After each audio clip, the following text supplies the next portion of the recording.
What's up, guys? Welcome back to the channel. Welcome back to the Bianconeri Zone for a daily news show where we're going to talk about Porto saying no to Juve for Conceição. There's an update on Sancho because he's apparently back on the table. Sancho, update as well. Rugani, very strange update, and a new midfielder. But before we get into it, first off, rest in peace, Jota. I didn't make a video yesterday. The podcast was planned. So definitely, yeah, that rest in peace. That puts things in perspective. When we talk about football, at the end of the day, this is it. It's still life. There's still, normal people, and this can happen to anyone. It's sad. And yeah, I mean, I don't really know what to say about it. It happened, and life goes on. You say, but it puts everything into perspective, especially when we argue about football. At the end of the day, it's just football, and it's life. I think that's the most important thing, as always. But yeah, let's talk about the latest updates surrounding Juve.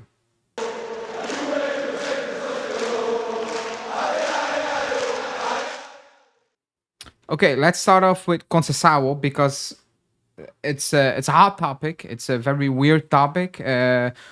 Porto won 30 million. That's it, because they said no. We offered a loan with an obligation. So actually, there it already stops. Even if it's a loan with an obligation for 40, Porto's not going to accept that. They want their money basically right now. And we offered 28 million euros. Now Porto said no chance. It's not going to happen. However, you can buy him right now and we can give you a 2 million discount. So instead of the 30, 28. What also is important that in a couple of days, in about 2 weeks, 12 days, 11 days, his clause will be 45 million euros. So if Juve want to sign him, they're gonna need to do it now, because it's very clear that Porto want 30 million euros now. That's it. They don't want 28. They don't want a loan with obligation. They want the club, Juve, to put on 30 million euros on the table this summer, and you get Conceição. Now, Giovanni Albanese spoke about it as well, and he said that's the situation. If you don't put 30 million on the table, Conceição is not going to play for you next season, because there are other clubs, Saudi clubs as well, interested in him. So again, it comes down to how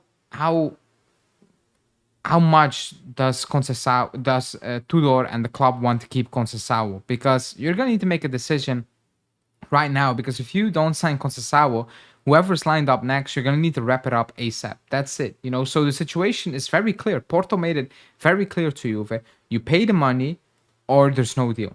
It's as simple as that.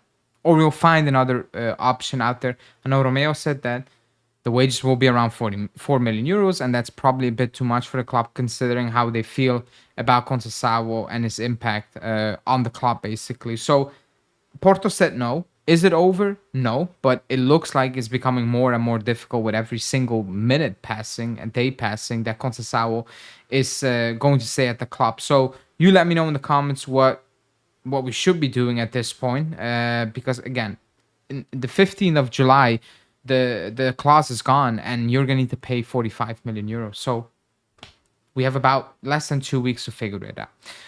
That is one piece of news. The other one is this one. A new target, and it's Hulmond. I think I pronounced it wrong. I'm pretty sure, but the Danish people in the chat will tell me.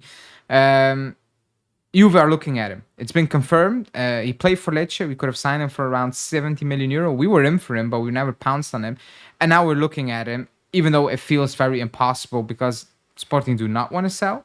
Record is going over the top, saying, he has an 80 million release clause over the top. So it's very unlikely that somebody's going to pay that. And if they're going to sell him, they want a lot of money. Now, I think he's a great player and potentially a top player. But if you're going to keep Locatelli, it doesn't really make sense, in my opinion. Yeah, competition for players is, I guess, but paying that much money for a player, I think, is just going to replace Locatelli. If you don't sell Locatelli, I don't see really the point of doing that much to bring him in my opinion. He's a good player. He's a very good player, actually. And I don't care he plays for Sporting. I watched him in Serie. I watched him for Lecce, and he's a very good player. And actually, he got much, much better than Lecce. He's even better than when he was at Lecce, much better. But it's very unlikely. But the point is that the club is clearly now looking at midfield options. Even though with all the talks is about up top, doing things up top and making potential moves, in the attacking area.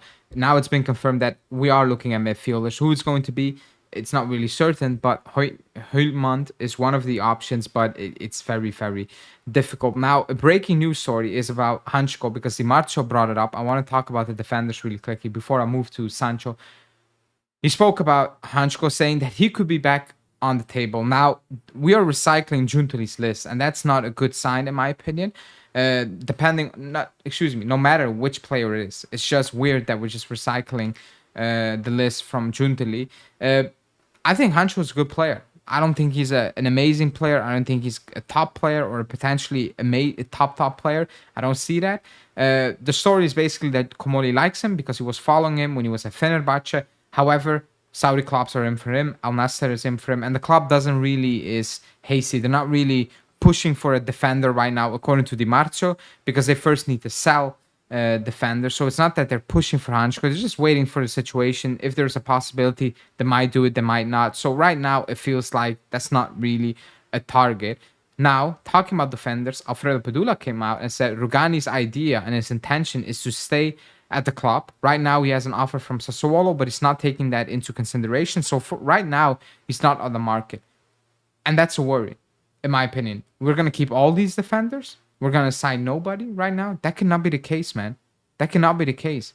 If it's not Kelly that's moving out and you need to make room, then Rugani is going to need to move out, or whoever is going to need to. We need quality at the back. Caballo's not fit. Bremer, you don't know. Probably Caballo will be loaned out in January when he's back fit. Bremer, we don't know.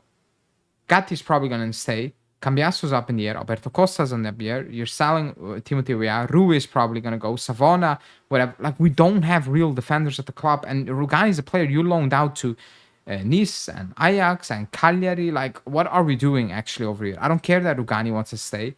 If he can stay, if he's fifth option and you move out Kelly and you move out others and you bring potentially top players in, I have no issue with that. He's very cheap and he can do a job from time to time. But to not bring anyone in right now, or to keep everyone and bring a defender in, or move out another player who's better than Kelly or Rugani, you're moving in the wrong direction because there's no future in Rugani nor in Kelly. Those are the players you need to move on. So slightly worrying right now. Not slightly, actually extremely worrying when it comes to the center back options. With the names being linked and all the talks about certain players not willing to move. It's very frustrating and it's worrying. Now we're going to wrap it up with Sancho because this story is all over the place. At this point, somebody can say it's a done deal and I still do not believe it. I still struggle to believe it because according to Romano, it's not even close. When it comes to wages, it's a massive issue, and we are not willing to pay that, so they're looking for Man U to contribute or Sancho to drop it off. If you listen to the other sources, Mirko Di Natale, and just the Italian sources, yeah, Romano's Italian, but he's English at this point. They're like, it's feasible because Sancho is willing to drop his demands. They're in serious talk about wages, and you don't do serious talks when you know Sancho's asking for 12. There's nothing serious about that. When you're offering 5, you're never going to come to an agreement. So what Romano is saying is odd, really odd, because he's saying Sancho is basically demanding a salary that's so out of proportion. So assuming it's the 12 he's on right now or the 10 he's on right now, when you listen to Mirko Di Natale and the other Italian sources and Juve insiders, it's manageable because they're in deep talk about wages because they have a feeling it can be done and it's kind of close when it comes to agreeing terms. So I don't know what to believe at this moment in time. But if you're moving out Conceição, you're not putting that money, then I feel I need to believe the other stories where it's getting closer for Sancho. Otherwise, you're moving for Conceição. You're not going to lose out on both. Then what are you going to do? What is the answer? So that's the news for today. Make of that what you want. It's changing a bit all over the place. The big story is that Porto said no for Conceição. You pay, or we're going to find another solution. So let me know in the comments what you think about that on Hanchko as well, and Rugani, and just a center back a situation in general. And we will speak again soon. Ciao.